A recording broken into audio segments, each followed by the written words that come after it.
વિવાદોથી ઘેરાયેલી અભિનેત્રી મમતા કુલકર્ણીએ મહાકુંભમાં કિન્નર અખાડાના મહામંડલેશ્વર બની ચકચાર જગાવી છે. મમતાએ જિંદગીમાં જાત જાતના ખેલ કર્યા છે, તેથી મમતાનો સંન્યાસ પણ એક ખેલ તો નથી ને તેવા પ્રશ્નો થઈ રહ્યા છે. મમતાના અંગત જીવન અને ફિલ્મી કરિયર પર નજર કરીએ તો મમતાના પિતા મિલિંદ મુંબઈના પોલીસ કમિશનર હોવાની વાતો થાય છે, પણ વાસ્તવમાં એ બિઝનેસમેન હતા. મમતાની માતા સુધા હિન્દી ફિલ્મોના જાણીતા એક્ટ્રેસ ઉષા કિરણના નાના બહેન છે.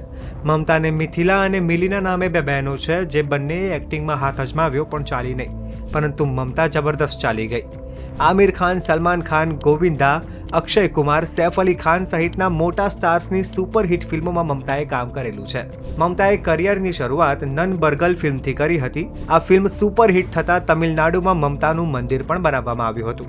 પહેલી ફિલ્મની સફળતાના કારણે મમતાને હિન્દી ફિલ્મોની ધડાધડ ઓફર મળવા લાગી, જ્યાં તિરંગા, ક્રાંતિવીર, આશિક આવારા, કરણ અર્જુન જેવી ફિલ્મો સુપરહિટ થતાં મમતા હિન્દી ફિલ્મોની સફળ એક્ટ્રેસ બની ગઈ.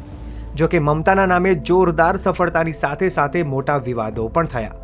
છોટા રાજન અને વિકી ગોસ્વામી એ બે મોટા ગેંગસ્ટર સાથે તેના સંબંધો હોવાની વાતો ચાલી. મમતા છોટા રાજનને મળવા નિયમિત દુબઈ જતી હોવાનું કહેવાતું હતું. વિકી જેલમાં હતો ત્યારે તેને મળવા જતી હોવાનું મમતાએ પોતે સ્વીકારેલું છે. મમતાએ સ્ટારડમ માટે ન્યૂડ ફોટો આપીને સનસનાટી મચાવેલી, તો કોર્ટમાં બુરખો પહેરીને આવી તેમાં મુસ્લિમ કટ્ટરવાદીઓ ભડકી ગયા હતા. મમતા ફિલ્મી કારકિર્દીમાં ટોપ પર હતી ત્યારે અચાનક જ 2000ની સાલમાં ફિલ્મો છોડીને ગાયબ થઈ ગઈ હતી. તેનું કારણ તેના પ્રેમી વિકી ગોસ્વામીનો જેલવાસ હોવાનું પણ કહેવાય છે.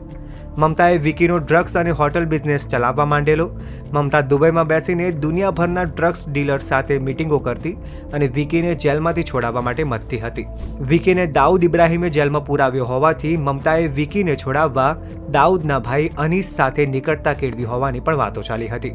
હવે આ વિકી ગોસ્વામી મૂળ અમદાવાદના પાલડીનો છે, જેને છોડાવવા મમતાએ તેની સાથે મુસ્લિમ બનીને નિકાહ કર્યા હોવાનું પણ કહેવાય છે. હવે 2016માં થાણે પોલીસે 80 લાખ રૂપિયાનું એફેડ્રાઇન ડ્રગ્સ પકડ્યું હતું, જેના છેડા વિકી ગોસ્વામીની કંપની એવોન લાઈફ સાયન્સીસ સુધી પહોંચ્યા હતા.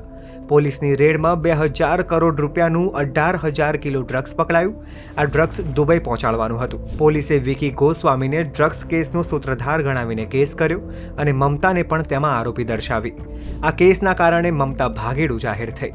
મમતાએ 2018માં પોતાની સામેની ફરિયાદ રદ કરાવવા બોમ્બે હાઈકોર્ટમાં અરજી કરી હતી.